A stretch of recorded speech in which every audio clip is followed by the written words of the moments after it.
नमस्कार, मैं हूं जयलक्ष्मी नारायण। आप देख रहे हैं डी फोकस चैनल। इस वक्त पूरे देश में लोकसभा चुनाव की डुगडुगी बज चुकी है, तारीखों का ऐलान भी हो चुका है। हम लोग इस वक्त एक ऐसे संस्थान में आए हुए हैं जहां युवाओं की फौज है। और युवा, मैं आपको बताऊं कि इस बार लगभग जितनी आबादी जो हमारी चुनाव में अपनी वोटिंग करेगी, अब की बार उसकी 65% से ज़्यादा आबादी युवाओं की है। इसलिए हम सभी युवाओं से मिलने के लिए और उनकी बातों को जानने के लिए और उनके सवालों को सुनने और सुनाने के लिए और उनके जवाब देने के लिए वैसे नेताओं को भी हमने बुलाया है। और सभी आप देख सकते हैं यह युवा हैं और ये कोचिंग सेंटर है। मैं इस कोचिंग सेंटर के बारे में आपको बताऊं कि यह एनएससी कोचिंग सेंटर है, जहां के हजारों बच्चे बैंकिंग, एसएससी और रेलवे में कार्यरत हैं, पूरे देश भर में काम कर रहे हैं। आज हम लोग इसी कोचिंग सेंटर में आए हैं और इन सभी युवाओं से और विद्यार्थियों से जानेंगे कि इनके मन में आगामी लोकसभा चुनाव को लेकर किस किस पार्टी से किस प्रकार की सवाल जो है वो है। और उनका जवाब देने के लिए हमारे पैनल में सामने भारतीय जनता पार्टी और कांग्रेस के दो नेता आए हुए हैं। आप देखेंगे सामने में जितेंद्र यादव हैं कांग्रेस से, उसके बाद प्रिया ओझा जी हैं, महिला नेत्री हैं कांग्रेस से। उसके बीच में आप देखेंगे यहाँ की कोचिंग की डायरेक्टर नूतन श्रीवास्तव जी हैं, वो हैं। और उनके बगल में रितु रानी सिंह जी हैं, प्रदेश की नेत्री हैं भाजपा की। और उनके बगल में मनोज चौरसिया जी हैं, वो भी भाजपा के नेता हैं। हम लोग अब सीधे समय बर्बाद ना करते हुए सीधे स्टूडेंट के बीच में जाएंगे, उनसे सवाल जानेंगे, उनका सवाल क्या है, किनसे है। एक एक करके सवाल लेना शुरू करते हैं। देखिए युवा है, क्या कहना चाहेंगे? मेरा नाम मोनू है। मैं कहना चाहता हूँ यहाँ पर, जैसे कि मैं जानता हूँ कि कोई भी किसी को पार्टी के देख के वोट नहीं दिया जाता है, यहाँ के व्यक्ति को देख के दिया जाता है, जो कि हमारे बीच 15 साल से शासन कर रहे हैं पीएन सिंह। ठीक है, वो तो अगर चुनाव आता है तो वो 1 महीने के अंदर पूरे क्षेत्र का दौरा कर लेते हैं। लेकिन अगर छात्रों की बात में आए तो वो छात्रों के बीच में कुछ नहीं किए अभी तक। ठीक है, जहाँ तक मुझे पता है कि वो छात्रों के लिए अभी तक कुछ नहीं, वो सेंटर में भी जाकर छात्रों के लिए कोई भी बात नहीं उठाए। तो आप बीजेपी वाले ये बताएं कि पीएन सिंह अभी तक छात्र के लिए क्या क्या किए? देखिए सीधा सवाल है, पीएन सिंह इस समय छात्रों के लिए क्या किया, ये सीधा सीधा सवाल है। और हम लोग जानेंगे इनका जवाब मनोज चौरसिया जी से। मनोज जी बताएंगे कि क्या जो स्टूडेंट का सवाल है कि 15 सालों से पीएन सिंह यहाँ पर लगातार सांसद रहे हैं, 3 टर्म हो चुका, 4था टर्म है, या उनको पार्टी मिलेगा? जो छात्र का सवाल है उन पे क्या कहेंगे? देखिए, छात्र पहले तो सबसे पहले इस आयोजन को कराने के लिए डी फोकस चैनल के हिमांशु भैया, लक्ष्मी भैया और पूरी टीम को बहुत बहुत धन्यवाद देते हैं कि इतना बढ़िया कार्यक्रम जो हम लोग दिल्ली मुंबई में देखते थे, नहीं डायरेक्ट सवाल का जवाब दीजिए। सवाल का जवाब भी पहुंच रहे हैं, लेकिन जो आयोजन जो हमें बुलाए हैं मेजबान करने के लिए, मेहमान को बुलाए, उनकी पहले तारीफ करना जरूरी होता है। और सवाल आपका बिल्कुल जायज है। और जहां तक बात है पीएन सिंह जी का, तो हम लोग ये कंफर्म कह सकते हैं कि इस बार जो भी लोग आएंगे वो आपके हितों का कार्य करेंगे। और इसके पहले भी कार्य होता रहा है, लेकिन वो सांसद है इसलिए आप लोगों को वो कार्य नजर नहीं आ रहा है। आप बताइए कि क्या ऐसा कार्य है जो आपको नहीं हुआ है? नहीं, शिक्षा का सुधार पूछ रहे हैं कि शिक्षा के लिए क्या किया? आज जो शिक्षा के जगत में जो क्रांति जो लाए, जो इंटरनेट की दुनिया, आज के समय में कोई भी चीज को बोलना है तो आपको गूगल आप खोलते हैं। ये किसका देन है? ये प्रधानमंत्री मोदी जी का और भारतीय जनता पार्टी। सुनिए, पहले सुनिए बीच में आपसे नहीं बोला गया है। नहीं, अभी आपके पास भी मैं जाऊंगा। पहले भाजपा से बोला गया, भाजपा की बात को सुनिए। पीएन सिंह की बात हो रही है, पीएन सिंह की बात नहीं हो रही है। मैं पीएन सिंह नहीं, हम लोग भारतीय जनता पार्टी की बात करते हैं। हम कोई व्यक्ति विशेष की बात नहीं करते। भारतीय जनता पार्टी आप में से भी किसी को खड़ा करेगा, हम लोग उसको जिताने का कार्य करेंगे। हम लोग भारतीय जनता पार्टी के सिपाही, किसी व्यक्ति विशेष का सिपाही। विद्यार्थियों के बात पे जवाब नहीं देंगे। भगवान राम के नाम पे चुनाव लड़ेंगे और जीतेंगे। जब भगवान राम हमारे आराध्य हैं, हम तो कहते हैं विरासत के साथ विकास। हम लोगों का एक ही लक्ष्य है, विरासत को बचाना है, धर्म को बचाना है, उसके साथ साथ विकास करने का युवा मतदाता है, उनकी बात क्या कहेंगे? आइए उनसे फिर से जवाब लेते हैं, क्या कहते हैं वो, क्या कहना है इस बात पर जो बोल रहे हैं, उस पर क्या कहना है आपका? देखिए, हिंदू तो हम लोग भी है, ठीक है, हम लोग भी राम भगवान को जानते हैं, लेकिन ये राम भगवान को हम लोग को रोटी नहीं ना देगा। बोलिए, मतलब सवाल क्या है आपका? क्या सवाल यही है कि यहाँ पर एक लाइब्रेरी तक नहीं खुला है। ठीक है, यहाँ के बच्चे, यहाँ पर सुनिए, जिला प्रशासन का लाइब्रेरी है, ये 1 साल में खुला है, जो मैंने भी उसके लिए प्रयास किया है। ठीक है, लाइब्रेरी खुलवाने के लिए रामरुद्रा में, ठीक है, उसके लिए मैंने भी प्रयास किया, जो जिला प्रशासन खुलवाया। लेकिन कोई भी पार्टी बोल दे कि हम लाइब्रेरी खुलवाएं, बीजेपी पार्टी आके बोल दे कि हम लाइब्रेरी खुलवाएं, तो मैं जानूं यहाँ पर। चलिए, ये सवाल जो है कि लाइब्रेरी को लेकर इसका जवाब देने के लिए जितेंद्र यादव जी हाथ खड़ा कर रहे हैं। क्या कहेंगे?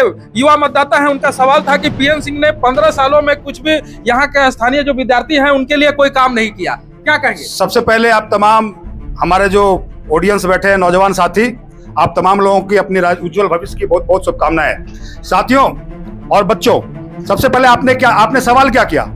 आपने सवाल यह किया कि पिछला 15 साल वर्तमान सांसद का एजुकेशन के क्षेत्र में क्या काम किया। जवाब क्या मिला? राम मंदिर। जवाब क्या मिला? राम मंदिर। जवाब मिला राम मंदिर।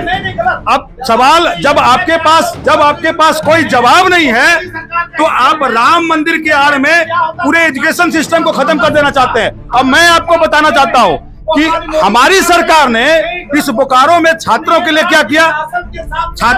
इस छात्रों के लिए हमारी सरकार ने बोकारो में मेडिकल कॉलेज की घोषणा कर दी।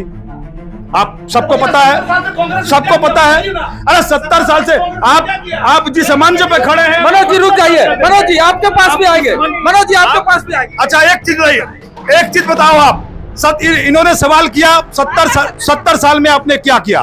तो नहीं, अब बोलिएगा तो आपका भी बारी आएगा। 70 साल में इन्होंने सवाल क्या किया।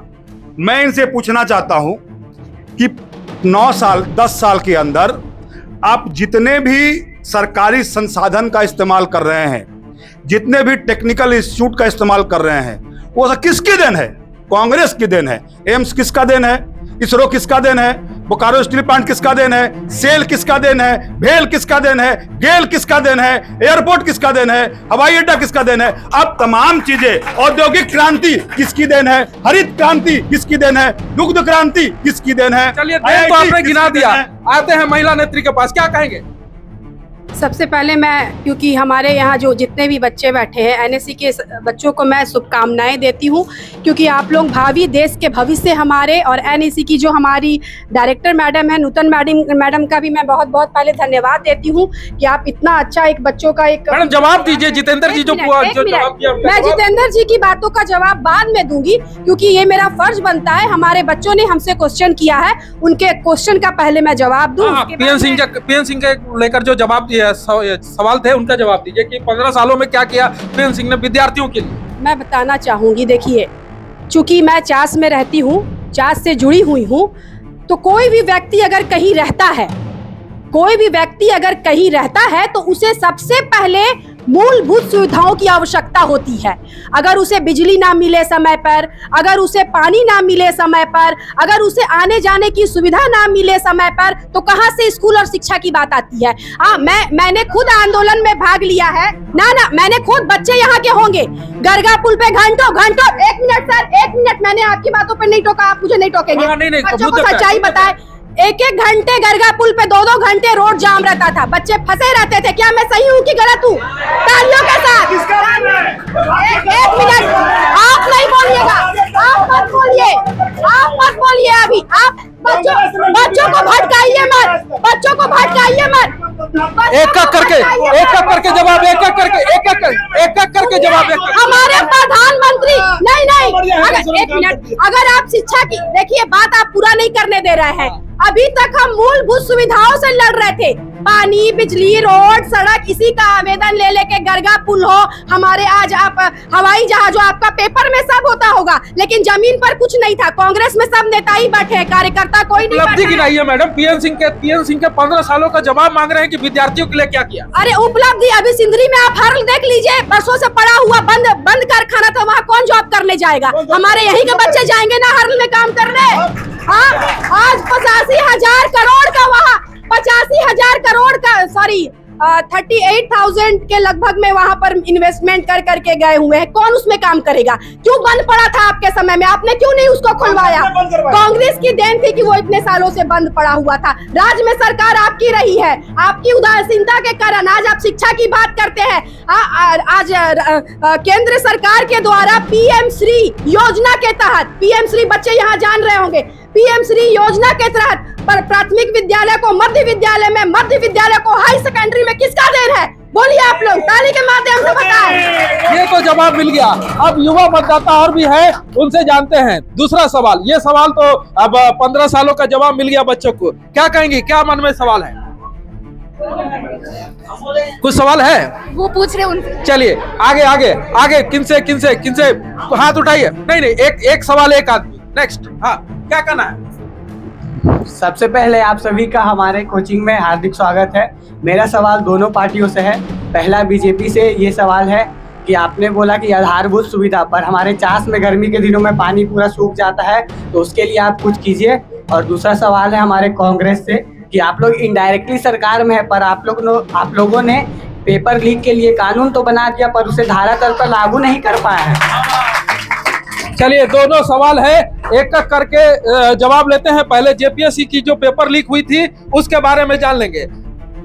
बोलिए प्रिया जी, बच्चों का सवाल है कि पेपर लीक तो हो गया, उसके बाद कानून बनाया, लेकिन उस कानून का प्रारूप नहीं बन पाया। आज वो उन बच्चों का भविष्य क्या होगा जिन्होंने तैयारी करके पहले दूसरे चरण की परीक्षा निकाल ली, उसके बाद पेपर लीक हो गया?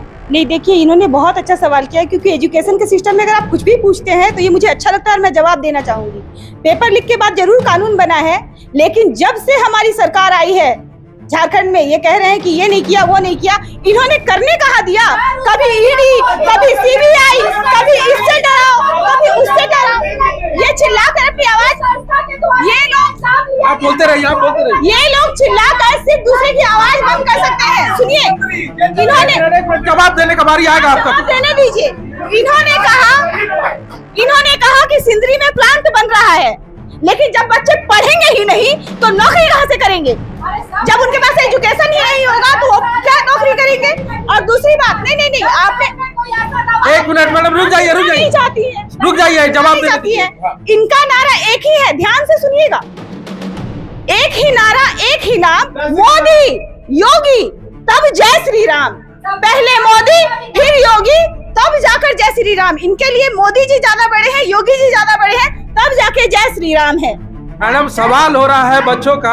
अच्छा चलिए, एक सवाल का जवाब तो जिस प्रकार से देना चाहिए। नहीं, ये राम बार बार बोलना चाह रही हूँ। सही बात है हम राम के भक्त, हमारा हिंदू राष्ट्र है, हम हिंदुस्तान में रहते हैं, हिंदू राष्ट्र है हम राम के भक्त। हम तुष्टिकरण की नीति नहीं अपनाते हैं, हम तुष्टिकरण की नीति नहीं अपनाते हैं। जिनको अपनाना है वो बाहर चले जाए। हम भारत में रहते हैं, हम भारत में रहता है, हमारे आराध्य है, हम अपने आराध्य की आराधना करते हैं। इनको बुरा लगे तो जितेंद्र जी से ले लेते हैं, क्या कहना चाहेंगे? भगवान राम में है, जिनको रहना है रहे, जिनको जाना है जाए, क्या कहेंगे? भगवान राम इस देश के कण कण में है। यहाँ बैठे हर इंसान के शरीर के एक एक रक्त में है। पर क्या हमारी आस्था इनकी आस्था से कम है? हम जब भी बात करते हैं, एक मिनट सुन लीजिए। एक मिनट मनोज जी, रुक जाइए। आपने रुक जाइए। सुनने की क्षमता नहीं है। आपने सुनिए, भारतीय जनता पार्टी वर्तमान में भ्रष्टाचारी जनता पार्टी है। आप में सुनने में क्षमता नहीं है। सुनिए, पहले सुन लीजिए। आप तमाम पढ़े लिखे बच्चे यहां बैठे हैं। आज इस देश के अंदर अगर शिक्षा नहीं हो तो आप क्या कर लेंगे? इस देश के अंदर अगर चिकित्सा नहीं है तो आप क्या कर लेंगे? इस देश का इंफ्रास्ट्रक्चर अगर डेवलप नहीं है तो आप क्या कर लेंगे? कल ही इनकी सरकार थी, आपको मैं बता दे रहा हूं, आप सुनिए बच्चों, आप सभी लोग सोशल मीडिया यूज करते हैं। आप तमाम जो यहां पर भारत के भविष्य हैं, जो आप तमाम लोग, आप देखिए इस देश के अंदर सरकार इनकी नीतियों में अगर सुप्रीम कोर्ट को इंटरफेयर करना पड़ा, ये बहुत बड़ी बात है। अगर यह टाइम, अगर 11th आवर नहीं रहता, 1 मिनट जितेंद्र जी, इसी पर तो सुनिए, अगर यह चुनाव का समय नहीं रहता, इतना बड़ा घोटाला जिसको सुप्रीम कोर्ट ने जब जाहिर किया, नैतिकता के आधार पर इनको इस्तीफा दे देना चाहिए था। लेकिन यह चुनाव का वक्त है, 11th आवर है। मैं कहना चाहता हूं, आप समझ लीजिए नौजवान साथियों, बच्चों, आज देखिए इन्होंने कैसे इलेक्टोरल बॉन्ड के माध्यम से चंदा का धंधा किया है। जो पार्टी कहती थी ना हम खाएंगे न खाने देंगे, लेकिन करोड़ों रुपया, आपको पता है मेगा इंटरप्राइजेज, सभी लोग सोशल मीडिया देखते होंगे, 140 करोड़ रुपया, एक लॉटरी की कंपनी है, 13,000 समथिंग कुछ करोड़ रुपया, ये कहाँ गया पैसा? ये चलिए और भी सवाल ले लेते हैं, समय है और भी सवाल ले लेते हैं। एक मिनट मैं आपको समय दूंगा, अभी समय दूंगा आपको। कुछ सवाल और बच्चों से लेते हैं, क्या कहना चाहेंगे? धीरज। सभी को नमस्कार। और सवाल यही है कि जो पिछला क्वेश्चन था उसी को हम फिर से दोहराना चाहेंगे, क्योंकि वो उसका सही आंसर आया नहीं। ठीक है, मुद्दों से भटका दे रहे हैं, सभी बड़े नेता हैं, घुमा दे रहे हैं आपको। बिल्कुल सही, हमें सब नजर आ रहा है। और बात यह है कि देखिए अभी इलेक्शन आने वाला है, सभी पार्टियां चाहेंगे कि वो आए, सत्ता में आए, और सबसे ज्यादा वो टारगेट करेंगी युवाओं को। ठीक है, और सत्ता में आने के बाद सभी पार्टियां निकलती है स्पॉन्ज की तरह। स्पॉन्ज यानी कि मान लीजिए रसगुल्ला होता है, तो उसको खाने से पहले क्या करते हैं, गाड़ते हैं तो सारा रस लीक हो जाता है। उसी तरह वो जैसे ही सत्ता में आती है, हम झारखंड के हैं और सबसे पहले देखते हैं कि सत्ता में आती है वो और पेपर लीक हो जाता है। ठीक है, तो इस पर क्या? चलिए, जेपीसी का जवाब देने के लिए यहाँ पर लोग अधिकृत नहीं दे पा रहे हैं, उनके पास जवाब नहीं है। कुछ और सवाल है तो वो बताइए कि जो क्यों लोग भाजपा को देख, क्योंकि भारतीय जनता पार्टी 400 पार का नारा दे रही है कि अपने महागठबंधन को लेकर 400 पार जाएंगी, और वहीं इंडी गठबंधन भी कर रही है कि इस बार हम इस 400 का नारा को फेल कर देंगे। क्या लगता है, आप युवा हैं, क्या लगता है इस बार इंडिया गठबंधन आगे बढ़ेगा या भाजपा जो महागठबंधन है वो आगे जाएगा? लग तो नहीं रहा इंडी का भारी है इस बार, तो लग रहा है कि देखिए हमारे साथ कुछ लड़कियां भी हैं, इनसे जानेंगे क्या कहेंगी, क्या सवाल है। मेरा सवाल यही रहेगा कि जैसे बीजेपी बोलती है अमृत काल का बात कर रही है, तो जैसे वो प्राइवेटाइजेशन प्राइवेटाइजेशन देखने को मिल रहा है, तो यही है कि रोजगार कब मिलेगा, एम्प्लॉयमेंट कब जनरेट होगा। अभी जैसे देखने को आ रहा है कि वैकेंसीज ही कम आ रहा है, तो वैकेंसीज कम आएगा तो फिर हम लोग कैसे इतना मेहनत करें, इतने बच्चे एक फॉर्म के पीछे इतने बच्चे पड़े हुए, तो आप रोजगार कब देंगे वो बताइए। बात देखिए, ये सवाल है मनोज जी सभी युवाओं का कि अमृतकाल की परिभाषा क्या है। अमृतकाल की परिभाषा यह है कि अमृतकाल में हर चीज आपको हर संभव रूप से मिलेगा। मोदी जी भी 2047 को बोल रहे हैं कि हम विकासशील से विकसित राज्य देश बना देंगे, लेकिन इन युवाओं का सवाल कि आज जो बेरोजगारी का दंश झेल रहे हैं, जहां पर नौकरियां कम हो रही है, क्या जवाब है? देखिए, ये जो युवा का मेरे मतलब जो भी क्वेश्चन है, इनका क्वेश्चन जायज है, और हम ये कहना चाहते हैं जी क्वेश्चन जो कर रहे हैं ना, ये क्वेश्चन करने का भी अधिकार इनको मोदी जी ने दिया है। इसके पहले कांग्रेस के लोगों ने ना जवाब तो अभी खत्म वही खत्म कर दिया जाता था, जैसे पहले हत्या हो जाती थी ना। ठीक है, बेटी आज ये बेटी एक सेकंड, आज ये जो बेटी क्वेश्चन कर रही है ना, ये बहन बेटी को इज्जत मान सम्मान मोदी सरकार और भारतीय जनता पार्टी के लोगों ने देने का कार्य किया है। सर, जवाब मांग रही है पब्लिक की आप जनता को नौकरी दे पाइए कि नहीं, सुरक्षा, महिला सुरक्षा को लेकर बात करें। कौन दिया? सुन लीजिए, पूरे देश में आज जो बहन बेटी इतना आराम से घूम रही है और सब कुछ कर रही है, मणिपुर संदेश खाली नहीं जाते, हजारों महिलाओं के साथ उत्पीड़न हुआ है। महिलाओं की बात को लेकर पहले बात करते हैं महिला से। क्या जो लोग कह रहे हैं मणिपुर पे एक मिनट, क्या हो रहा है? एक मिनट, मैं जितेंद्र जी, मैं आपकी सब बातों का जवाब दूंगी, पहले आप बताइए। जितेंद्र जी, मैं सब बातों का जितेंद्र जी सुनिए, मैं सुनिए ना, मैं आ रहा हूँ आपके पास भी आ रहा हूँ। जितेंद्र जी, मैडम से भी कुछ सवाल ले लेते हैं। मैडम, आज आपके कैंपस में हम लोग आए हैं, दोनों राजनीतिक पार्टियों के लोग यहाँ भी आए हुए हैं, इन दोनों से आपका एक सवाल ले लेते हैं कि आप इनसे क्या सवाल करना चाहिए। सबसे पहले आप लोग को जोहार और सभी आए हुए लोगों को बहुत बहुत आभार। ये हमारा कोचिंग इंस्टीट्यूट पिछले 31 वर्षों से हम लोग चला रहे हैं और मैं सामाजिक कार्य करती हूँ, तो बतौर एक समाज सेविका मैं ये कहना चाहूँगी कि बच्चों का जो भी भविष्य है उस पर हम बात करेंगे। सबसे पहले तो हम ये कहना चाहेंगे कि कुमार विश्वास की 2 पंक्तियाँ मुझे बहुत अच्छी लगती हैं। गला अगर गेहूं का दाना बाहर से मंगवाओगे, भुना अगर चरित्र देश का उसे कहाँ से लाओगे। तो हमारे लिए भाजपा के लोग भी उतने ही अजीज हैं, कांग्रेस के लोग भी उतने ही अजीज हैं, क्योंकि हमारा ये सिद्धांत है कि ना काहू से दोस्ती ना काहू से बैर। हमें अपने बच्चों का भविष्य देखना है और उनके लिए काम करना है। तो पिछले जो भी 31 वर्षों से हम लोग देख रहे हैं, यह बात बार बार उठती है कि बच्चे हमारे यहाँ जब पढ़ने आते हैं तो उनके मन में एक संदेह जरूर होता है, नौकरी लग जाएगी ना, वैकेंसी बहुत कम है।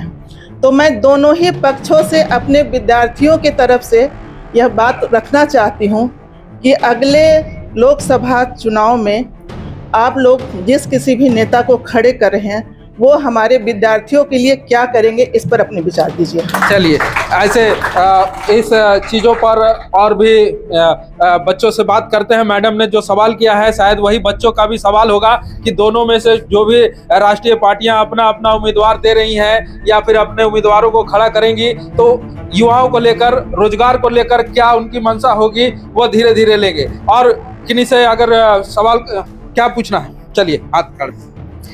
मेरा सवाल अभी की सरकार से है कि जो भी सरकार अभी प्रेजेंट में है, ये जो फ्री जो राशन वगैरह जो भी चीज़ दे रही हैं, फ्री करके सब चीज़ लोगों को जो आदत दिला रही है फ्री का, ये जब सरकार चेंज होगी या आने वाले समय में जो भी समय होगा, तो ये जो हम लोग को फ्री करने का जो हैबिट दिला रही है, तो हम लोग युवा जो अभी पढ़ रहे हैं, तैयारी कर रहे हैं, तो हम लोग अपने पैर पे खड़ा होकर के कब तैयार करें, तो हम लोग नौकरी के लायक कब बने कि ये जो फ्री का ही आदत दिलाया जा रहा है, तो आगे क्यों बढ़े हम लोग, तो इसका क्या होगा?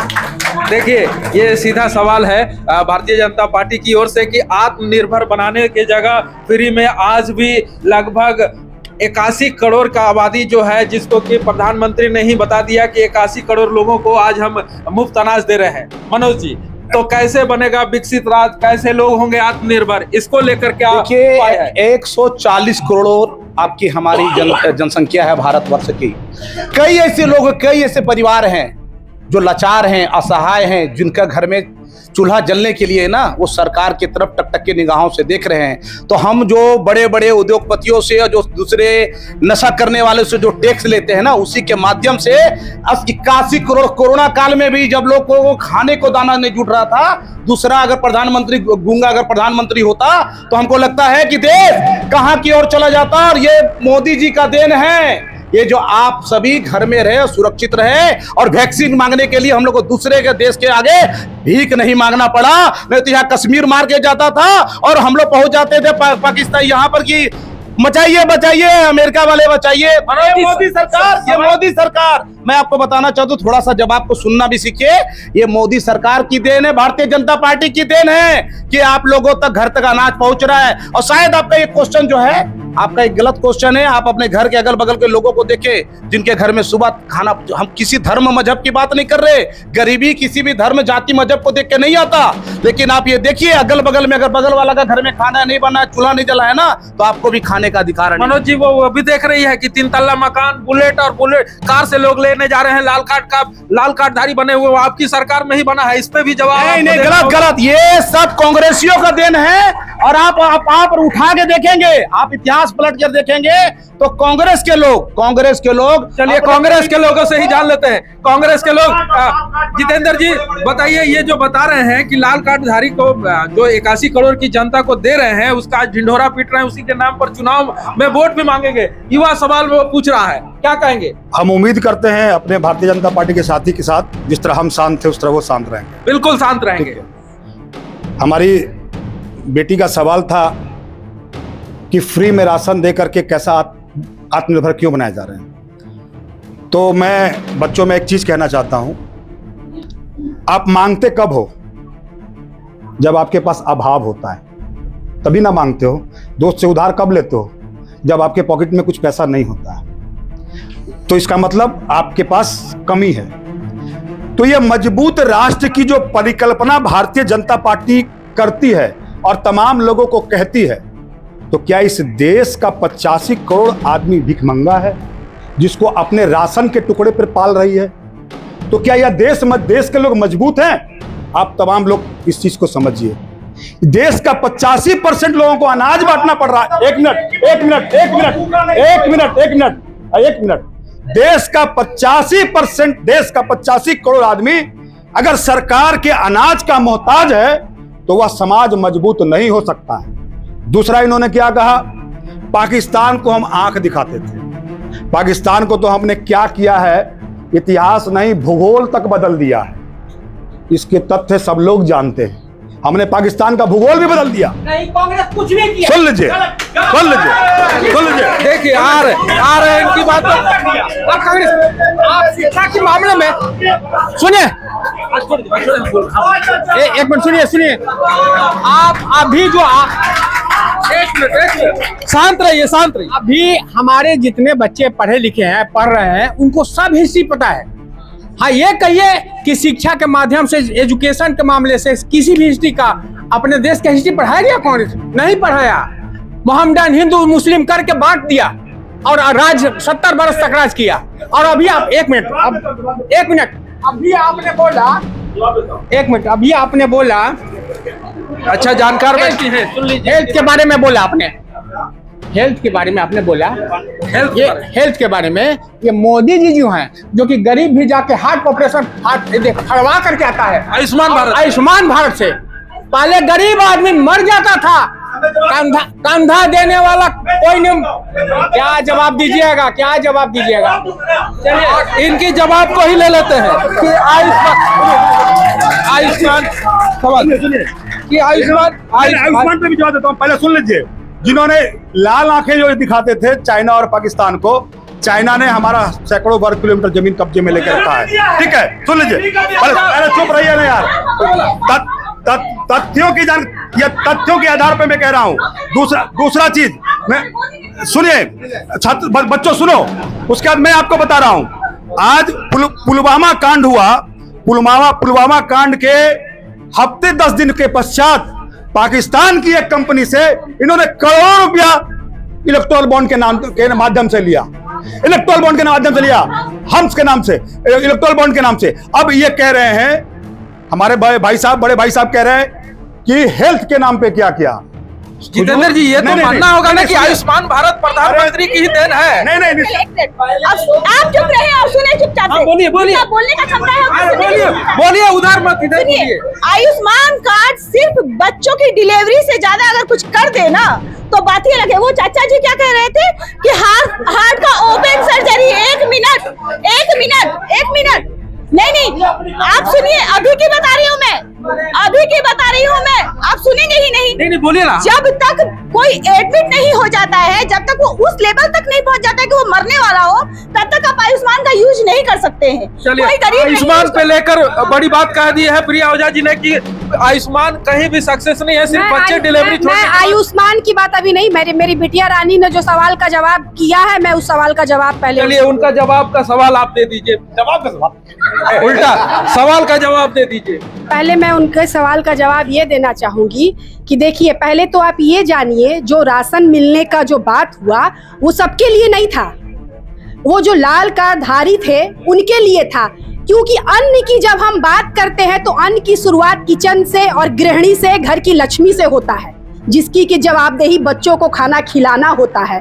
और वो बच्चा जो जिसका पति घर में पी के आता हो, बर्तन बेचता हो, घर में खाने की किल्लत हो, वो औरत कैसे घर को चलाती होगी, ये चीज सोचने वाली बात है बेटा। पहले आप ये चीज को समझिए। हमारे प्रधानमंत्री ने किसी भी चीज को अपने नाम नहीं दिया। इनके समय में भी घर चला था, उसको नाम दिया गया था इंदिरा आवास। हमारे समय में नाम दिया गया है प्रधानमंत्री आवास। जो भी प्रधानमंत्री रहेगा और रहा, मैं बता दूं, उज्ज्वला गैस दिया गया। जो बहने आज जिनके यहाँ आंख में प्रॉब्लम हो जाता था, अभी भी पुराने लोगों को मोतियाबिंद की समस्या रही है, धुएं पे रो के वो खाना बनाते थे, आज उनको गैस। कोई आपको जबरदस्ती नहीं बोल रहा है, आप जाके मत लीजिए। एक बात मैं बोल रही हूँ, बुरा मानने की बात नहीं है। महिलाओं को सम्मान, आज आप लिंग में भ्रूण हत्या में देखिए कितनी कमी आई है। हमारी महिलाएं, एक मिनट, आपके समय में भी महंगा था सर, ऐसा मत बोलिए। आपके समय में तो हिटलर गिरी चला, इसलिए हिटलर आपके समय में। जवाब मिल गया। अब हम लोग आगे भी आएंगे। टुनटुन मिश्रा जी हैं हमारे साथ। एक मिनट, टुनटुन मिश्रा जी, एक मिनट सुनने का भी आदत डालिए। आप मैडम एक सुनने का आदत डालिए, सुनने का चलिए आप सभी दोनों सुनने का आदत डालिए। टुनटुन मिश्रा जी, एक मिनट चुप आ जाइए, सभी लोग चुप आ जाइए। एक मिनट, मैं कहता हूं अभी आज जो सबसे पहले तो धन्यवाद इतना करवाने के लिए हमारे डी फोकस को, और उनके परिवार की ओर से जो आप मतलब ये काम करवा रहे हैं। मैं सिर्फ आप चारों से पूछना चाहता हूँ, 2 भारतीय जनता पार्टी और 2 कांग्रेस की पार्टी यहाँ है और हम जनता है, हम भी एज ए जनता है, नहीं तो धर्म का प्रचार करने वाला आप जो समझिए। हम सिर्फ इतना पूछना चाहते हैं कि आपने अभी कुछ देर बोला कि मोदी जी का शिक्षा देन है, इन्होंने कहा इंदिरा गांधी का देन है, कोई बोलता है कांग्रेस, कोई बोलता है, पर मैं बोलता हूँ ये हमारे सनातन की संस्कृति और हमारे गुरु लोग का देन है कि शिक्षा का जगत आ जाए। नहीं, पहले बात सुनिए, पहली जवाब आप सुनते जाइए। दूसरी आपने बोला, हमारे बच्चे ने बोला कि शिक्षा का जगत आ गया। आज ने ना हमारे कांग्रेस पार्टी ने ना हमारे भारतीय जनता पार्टी ने सरकारी स्कूलों का शिक्षा स्तर उठाया, किसी ने उठाया? नहीं उठाया। तीसरी जवाब सुनिए। तीसरी, आप लोग आपस में लड़ते हैं एक दूसरे पर, दोनों चोर है, दोनों जब मौका मिलता है लूटता है और जनता को बुर्बक बनाता है। चौथी बात जान जाइए, चौथी बात आपने कहा नहीं, आपने सवाल कर चुका है, आपने सवाल का जवाब दिया और आपने गलत जवाब दिया, और इन्होंने भी, जितेंद्र जी ने भी गलत जवाब दिया, ओझा जी ने भी दिया, रितु रानी ने भी दिया। जनता पूछ रही है, उसकी सवाल का जवाब दीजिए। हमारे बच्चे बोलते हैं कि हमारा शिक्षा जगत कब उठेगा, हम राशन पे आश्रित हैं, हम वैक्सीन पे आश्रित हैं, हम जो है क्या कहता है बच्चा पैदा लेता है उस पे आश्रित है कि पैसा देगा सरकार तो बच्चा पैदा करेंगे, बच्चा बड़ा हो रहा है तो उसको हम पैसा दे रहे हैं, उसका विवाह हो रहा है तो पैसा दे रहे हैं। सब जगह आप आदत डाल दिए हैं भीख मांग के जिला के और जनता को आश्रित बनाने का। चलिए, ये सवाल आपको मैं बताऊं, हमारी एक ननी ये है, वो भी सवाल देना चाहती है क्या? आ रहा हूँ, एक एक करके सभी सवालों पे आ रहा हूँ और आप सभी लोगों से जवाब लूंगा। बोलिए। मेरा सवाल दोनों ही अपोनेंट से है। एक मिनट, इनके सवाल को सुनिए। पहले बताएं, क्या नाम है आप? किरण कुमारी। कहाँ रहती हैं आप? बोकारो में ही। क्या सवाल है आपका? हमारे दोनों भारतीय जनता पार्टी और कांग्रेस के लोग आए। मेरे दोनों ही अपोनेंट से ये सवाल है कि हमारा इनसिक्योरिटी कब खत्म होगा। हम क्यों जब भी हम कहीं निकलते तो हम क्यों ऐसा सोचते हैं कि कभी कुछ गलत ना हो जाए, या फिर हमारी इंडियन लड़की ही तो नहीं है, वो भी है मतलब इस प्रॉब्लम को झेलती है। बाहर की भी अगर कोई घूमने भी यहाँ आती है तो वो भी यही चीज को फेस करती है। अभी जो ताजा घटना अभी स्पेनिश की एक लड़की आई, उसको भी यही फेस किया गया। क्या पहले तो बोला जाता था बेटी बचाओ बेटी पढ़ाओ, बच भी रही है और पढ़ भी रही है, बाद में उसे अच्छे से अच्छा मौत दे दिया जा रहा है। क्यों ऐसा हो रहा है? चलिए, यह सवाल का जवाब, पहला सवाल का जवाब, मैं राज्य में झारखंड में महागठबंधन की सरकार है और महिला से जुड़ी हुई सवाल है कि स्पेनिश महिला के साथ जो दुष्कर्म हुआ और उसके बाद राज्य सरकार का जो रवैया है, एक छोटी सी लड़की जिसका सवाल यह है कि वह कब सुरक्षित रहेगी। नहीं, इन्होंने बहुत अच्छा सवाल किया है। राज्य सरकार के बारे में जो अभी घटना आप बता रही हैं, पहले मैं इस घटना के बारे में बता देती हूँ। यहाँ की सरकार ने ये जो घटना घटी इस पे पूरे रूप से एक्शन लिया है। बहुत सारे लड़के जितने भी हैं वो गिरफ्तार हो चुके हैं और कड़ी से कड़ी सजा उनको मिले, इसके लिए मैं सरकार से लड़ूंगी, कोई लड़े या ना लड़े। लेकिन अब इन्हें सुनना होगा। अब देखिए, ये सुनते नहीं है, प्रॉब्लम यही है। नहीं, महिलाओं के लिए सुरक्षा भाजपा से कभी नहीं मिल सकती है, क्योंकि इनके मुंह से गलती से ही निकलता है बेटी पढ़ाओ बेटी पटाओ, ये इनका नारा है। यह नारा फिर से हाथ उठा रही है। फिर से एक और सवाल ले लेते हैं, क्या कहना चाहेंगे? इनके सवाल से संतुष्ट हैं आप? नहीं, जैसे कि हमें तो मार दिया जाता है एक ही दिन में, लेकिन उन लड़कों को तो सब सजा ही मिलने में लग जाता है वर्षों, तब तक उसके माँ बाप भी मर जाते होंगे। समाज में भी वो दर्द झेलना पड़ता है कि आपके साथ से भी उसके फैमिली तक को नीचा देखा जाता है। लेकिन जब भी अगर कोई लड़का अच्छे फैमिली का है, अच्छे बैकग्राउंड का है, तो उसे पैसा दिए के छोड़ा दिया जाता है, और कोई अगर कमजोर का है तो उसे सजा मिलता है। लेकिन वो लड़का तो फिर बाद में ऐसी यही सोसाइटी में न घूमता है। क्या मांग करेंगे कि हमारे मोदी जी जो लगातार तमाम धाराओं को चेंज कर रहे हैं, देश में हर वो विकास की यात्रा को 370 हो या जितनी भी धाराएं वो सभी में अमेंडमेंट कर रहे हैं, तो क्या महिला सुरक्षा और महिला जो युवती के साथ दुष्कर्म होता है उसको जो परिणाम दोषी को आरोपी को सजा के साथ साथ और कुछ होना चाहिए, क्या ये मांग करेंगे आप? हाँ, मेरा तो मांग ये है कि अगर कोई लड़का ऐसा करता है तो वो लड़का सिर्फ वही बियर ना करे, उसका पूरा पुश्तैनी खानदान बियर करे, तब जाकर के पूछा ये जाएगा। अगर हम अभी निकलते हैं तो हमसे पूछा जाता है आप कहाँ जा रहे हो, कितने बजे जाओगे और कितना बजे आओगे, ये लड़का से सवाल किया जाए और लड़के को ऐसा दबाव दिया जाए, जैसा हमें रखा जाता है वैसे उसे भी रखा, तब जाकर के वो। देखिए, और भी लड़कियां हैं, क्या इनके इस सवाल से आप लोग संतुष्ट हैं कि पूरा परिवार परिवार इस मतलब लड़की के साथ जो हुआ है उसके साथ उसके लड़के जो दोषी हैं वो और उनके साथ जो रहने वाले उनके परिवार लोग सभी लोग वो दंश झेले जो वो युवती है वो लड़की झेलती है। हाँ, झेलना चाहिए। इसका जवाब हम लोग भारतीय जनता पार्टी की महिला नेत्री हैं ऋतु रानी जी, इनसे लेते हैं। क्या कहेंगे ऋतु रानी जी? तमाम चीजों में मोदी जी अमेंडमेंट कर रहे हैं सभी धाराओं में, तो महिला सुरक्षा, युवती सुरक्षा और दुष्कर्म के जो दोषी लड़के हैं उनमें क्या सुधार होना चाहिए? थोड़ा सा, क्योंकि हमारी यहाँ महिला बहनें बेटियाँ बैठी हुई हैं, मैं इनको बता दूं कि अगर महिलाओं को मान और सम्मान अगर मिला है तो ये हमारे माननीय नरेंद्र मोदी जी का देन है। 33% आरक्षण पे आज आप यहाँ आकर के बैठी हैं और 13 मंत्रिमंडल में दिल्ली में बैठी हैं, दिल्ली में 13 मंत्रिमंडल में।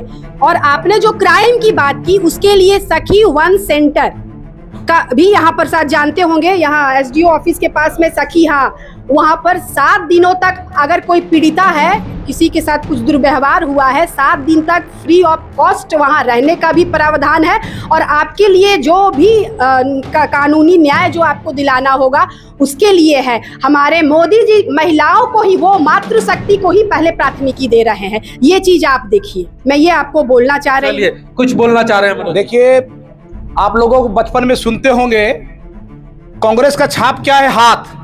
जितने भी आतंकवादी हैं उसके पीछे किसका हाथ है? कांग्रेसी का। जितने बलात्कारी, गुंडा, माफिया, सबके पीछे अगर कोई हाथ है तो वो कांग्रेस का हाथ है। ब्रिजभूषण भी आपके पास, आप ब्रिजभूषण जी पर आज तक साबित नहीं हो पाया।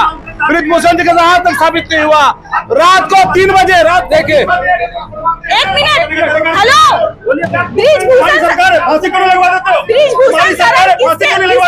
से है। नहीं, वो नाम देखिए।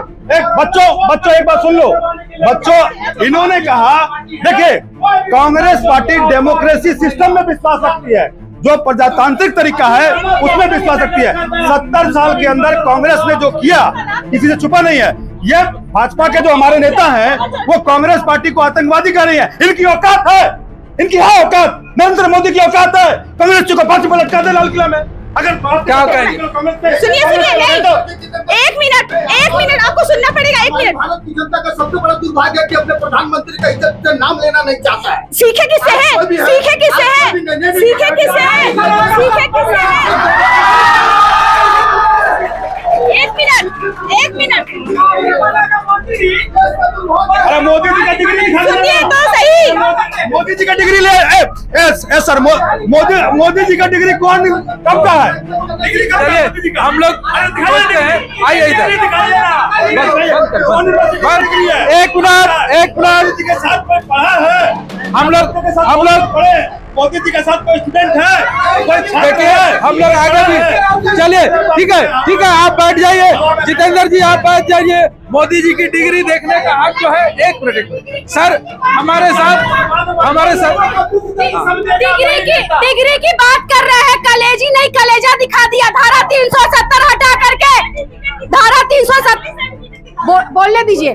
धारा 370 उन्हीं का देन था, 3 तलाक उन्हीं का देन था। जो महिलाएं, क्या जरूरत है? नहीं, हमारी जो पार्टी है कोई जाति विशेष पे का कार्ड नहीं खेलती है। 3 तलाक में वो हमारी मुस्लिम बहनें भी आती है। सबका साथ और सबका विकास, सबका साथ सबका विकास। क्या कर ये नहीं, ये 3 तलाक भी नहीं। हर पार्टियां सिर्फ चिल्ला रहे थे। आप लोग तो चलिए। नहीं, 3 तलाक पे ये लोग बात कर रहे हैं। ये लोग महिला की शिक्षा की बात क्यों नहीं करते हैं? मुस्लिम महिलाओं की शिक्षा की बात क्यों नहीं करते हैं? मुस्लिम महिलाओं की शिक्षा भी तो जरूरी है, सिर्फ तलाक तो जरूरी नहीं है। आखिरी में अब यह डिबेट लगभग आधे घंटे से ऊपर चला गया है। अब आखिरी में हम लोग 1 घंटे से ऊपर चला गया। हम लोग अब जिस कैंपस में बैठे हुए हमारे साथ प्रसिद्ध समाज सेवी कहें, इतने हजारों बच्चों को नौकरी दिलाने का काम जो है, जिनका मार्गदर्शन करते हैं, हमारे साथ बात करने के लिए अनंत सर है। अनंत सर, क्या कहेंगे? दोनों पार्टियां अपने अपने दम पर लगी हुई हैं कि कोई 400 पार, कोई उनको हराने में लगी हुई हैं। सबका अपना अपना दम है। आपके अनुसार क्या लगता है कि इस बार युवा और आपकी पीढ़ी के लोग क्या कहाँ जाएंगे? सबसे पहले बहुत बहुत धन्यवाद आप लोगों ने यहाँ पर इस तरह का डिबेट कराया, जहाँ पर हमारे भाई बहन कांग्रेस आई से और बीजेपी से आए और बच्चों ने अपने प्रश्नों को पूछा और इन लोगों ने बड़ी शालीनता से उसका आंसर दिया। और हमें यही उम्मीद है कि आने वाले समय में भी, आज तो घोषणा होने वाली है, डेट हो जाएगा इलेक्शन का 3 बजे डेट आ जाएगा, उसके बाद भी हम यही उम्मीद करते हैं कि आपसी विवाद को त्याग कर सिर्फ देश हित की बात की जाए। कैसे बच्चों का विकास होगा, कैसे देश का विकास होगा, कैसे गरीबी मिटेगी, कैसे शिक्षा आएगा और कैसे सब कोई एक होकर रहेंगे, जहां पर कोई नहीं इधर उधर की बात नहीं होगी, किसी कास्ट क्रीड की बात नहीं होगी, किसी धर्म की बात नहीं होगी और सभी लोग मिलकर रहें। हम ऐसे भारत की परिकल्पना करते हैं और आपके माध्यम से बोलना चाहते हैं कि सारे भारतवासी एक होकर रहें, यही हमारी शुभकामना है। तो मतदान करेंगे यह तो देखने की बात होगी। चुनावी घोषणा हो चुकी है, तारीखों का ऐलान हो चुका है। हमारे साथ बात करने के लिए हमारे चैनल के डायरेक्टर हिमांशु जी भी आ गए हैं। सर, कैसा रहा डिबेट और क्या कहेंगे इस युवाओं के बारे में? युवाओं की सोच को क्या कहेंगे? बहुत अच्छा रहा, क्योंकि अक्सर माइक पकड़कर अपने करने का मौका मिलता है। इस बार बाहर से बैठकर अतिथि के रूप में देख रहा था, काफ़ी अच्छा लगा। और आज पता चला कि होस्ट का काम बहुत ही मजबूती का है, क्योंकि इन लोगों को संभाल लेना बड़ा मुश्किल होता है। लेकिन ज़रूर आज इस कार्यक्रम के माध्यम से देश के जितने भी राष्ट्रीय पार्टी है उन्हें कहना चाहूँगा और उनका धन्यवाद भी देना चाहूँगा कि जहाँ कांग्रेस पार्टी ने हमें इंदिरा आवास दिया, वहीं भारतीय जनता पार्टी ने हमें मुफ्त अनाज दिया, आयुष्मान कार्ड दिया। तो हम कहना चाहेंगे इन दोनों राष्ट्रीय पार्टियों से कि इस बार जब चुनाव जीत कर आए, तो जब आप 85 करोड़ जनता को मुफ्त अनाज दे सकते हैं, तो इस बार 85 करोड़ हमारे बच्चों को मुफ्त शिक्षा दे दे, तो हमें एहसास होगा कि कोई ऐसा प्रधानमंत्री आया है। क्योंकि हम भूखे रह सकते हैं, हम प्लास्टिक के घर में रह सकते हैं, लेकिन हमें शिक्षा जरूरी है। जब तक हमारे बच्चे पढ़ेंगे नहीं, वो अपने अधिकार के बारे में जानेंगे नहीं। तो जो हमारी बेटियां प्रश्न कर रही थी, तो काफ़ी अच्छा लग रहा था। और आज मुझे भी बहुत सुकून महसूस हो रहा है कि इस इंस्टीट्यूट में जब भी आता था तो मोटी मोटी किताबें पढ़ने को मिला करता था।